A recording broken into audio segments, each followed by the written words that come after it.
everybody.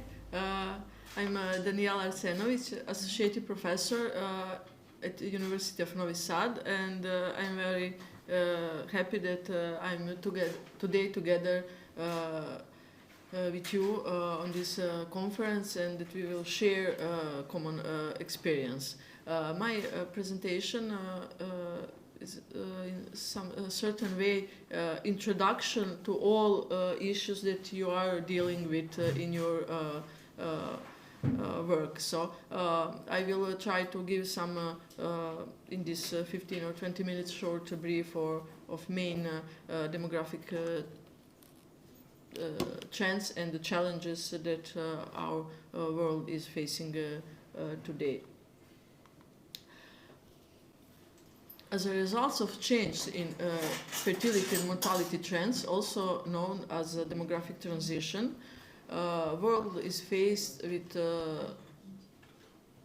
no doubt growth in population over past 200 years. Today, world counts about 8 billion. And this number was reached last year in November, officially. Since the middle of 20th century, the fastest growth of population was during the 60s. After that, we had slow in population growth, and today, actually from 2020, population growth rate fall below 1% per year. This was happened because of fertility decline. As we know, in all developed parts of the world, we are faced with low fertility rate. But still, during next decades, we will face with the population increase. Why that will happen? It will happen because of population momentum. It's a situation where population momentum occurs when fertility decline, but population continues to increase because of existing age structure in certain population. Population growth is not equal across regions. Since the middle of 20th century, we are faced with intensive and fastest population growth in Asia, Africa, and Latin America, including the Caribbean region. And if we observe some sub-regions, Sub-Saharan Africa is a sub-region affected with the fastest population growth. Africa actually is today, Africa is the only region in the world with a population growth rate above 2, while Europe is the only region with negative population growth rate, so, which in future will bring many implications, including population decline in some of the major European areas.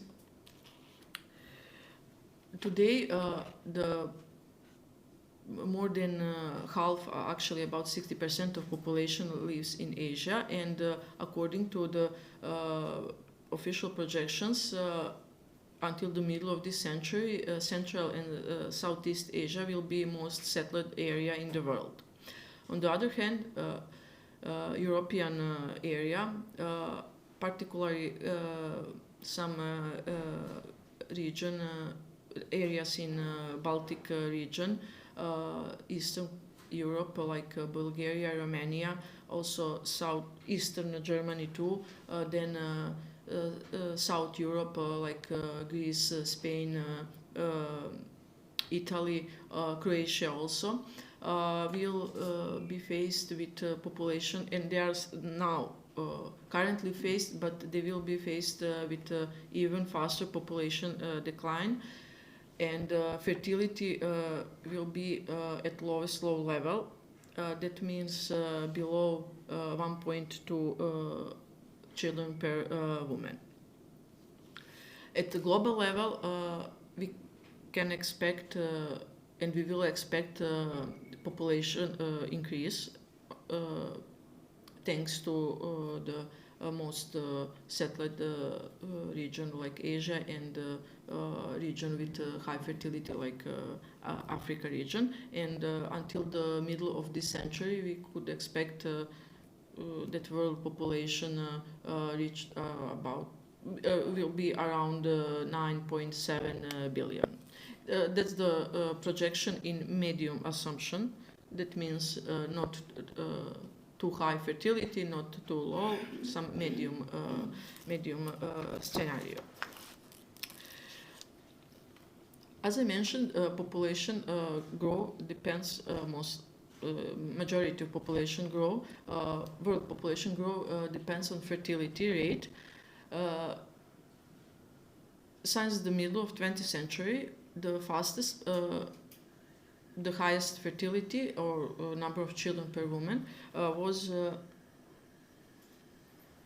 during the early 60s. It was 5 children per woman, while in early 90s it was 3 children per woman. In 1994, when Cairo Population Conference was held, about 46% of population in the world, mostly those settled in Europe and Northern America, lived in countries where fertility level was below 2.1 or below replacement level. Today, 2/3 of world population lives in countries or regions where fertility is below replacement level. At global level in 2022, we had 2.3 children per woman, and in the next 2 decades we expect that this number will be decreased to border number 2.1 children per woman. Europe and Northern America are the region where fertility decline starts earlier compared to the other parts of the world. In Europe, we are faced with fertility decline below that famous 2.1 level in the period between 1975 and 1980, and this process, fertility decline below 2, was followed at the same time with increase of premarital cohabitation. And this process in demography was marked as a second demographic transition. Many of the European countries, like countries in North and Western Europe, are already finished this process. Some other countries like Serbia, Croatia, Hungary are still in the process of second demographic transition. Second contributor to demographic transition is mortality, and as one of the indicator for mortality picture, I chose life expectancy because it's one of the best indicator for social economic progress of one population and country in total, and also it's a good indicator of situation in public health and level of public health in a country. In 2022, at global level, life expectancy was was 72 years. With from 2000 to 2022, it was increased by 5.5 years, and we, as you can see in this table, and in my book chapter that will be published, it's more detailed. There are large disparities. The lowest was in region of Africa, and the highest was in region of Australia and New Zealand. Since the life expectancy is closely related to the social and economic situation in the country, in my research I used the World Bank classification for countries. As you know, it's classification based on national income gross income per capita, and classify countries in high income, middle income, and low income countries. And according to that classification, difference in life expectancy between high income and low income countries is almost 20 years. 18 exactly. So we are faced with big disparities in life expectancy when we compare the per capita, national per capita. And third segment of my presentation are migrations. They are not. They are important for population change. They cannot contribute to the change of world population and global, but they are very important for regions and countries. Signs that some countries have population increase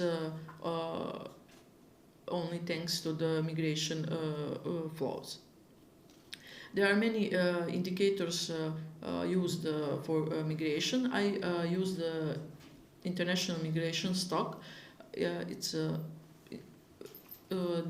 indicator that includes all people who move.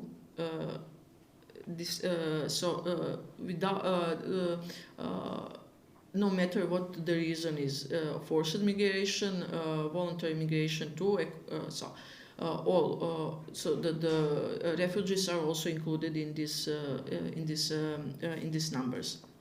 So I also use the classification of World Bank to classify the regions to high and low income, and we are faced today with fact that 65% of all international migrations are oriented to high-income countries. So 65% of all migrants at the international level lives in high-income countries, 31% in middle-income countries, and only 4% in low-income countries.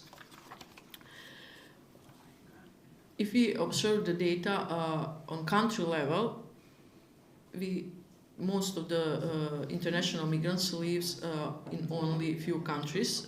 Two leading are United States and Germany. So if we observe all these facts and we want to give some highlights about demographic challenges, first we should should observe this in like challenges in developing world and developed world.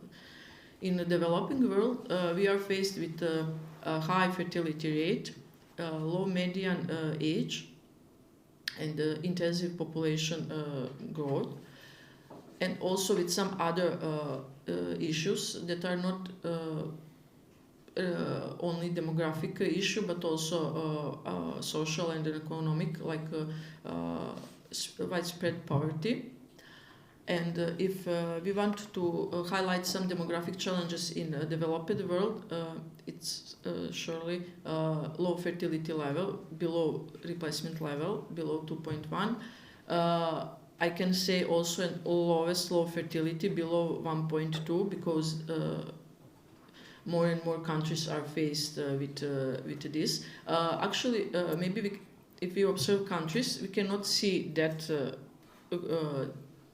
because on the country level we have some medium 1.5, but inside the country, specific region in Serbia, Hungary, Slovakia, Czechia, and all other countries in Central Europe, some regions are faced with fertility below 1.2 level. So it's almost 1 children per woman or less. And second is population aging as the consequences of this low fertility and extended life expectancy. And at the end, the third one is population decline. As I mentioned at the beginning, according to the Eurostat data, most of this data that I presented is data from United Nations Population Division, but also I use some data from Eurostat. According to Eurostat data, until 2030, most of the countries in Eastern Europe, Southeast Europe, will be faced with population decline in all parts of the country. In Serbia, we had a census last year, and we are faced with that. And unfortunately, this probably will happen in other countries of not only Central Europe but whole Europe. So these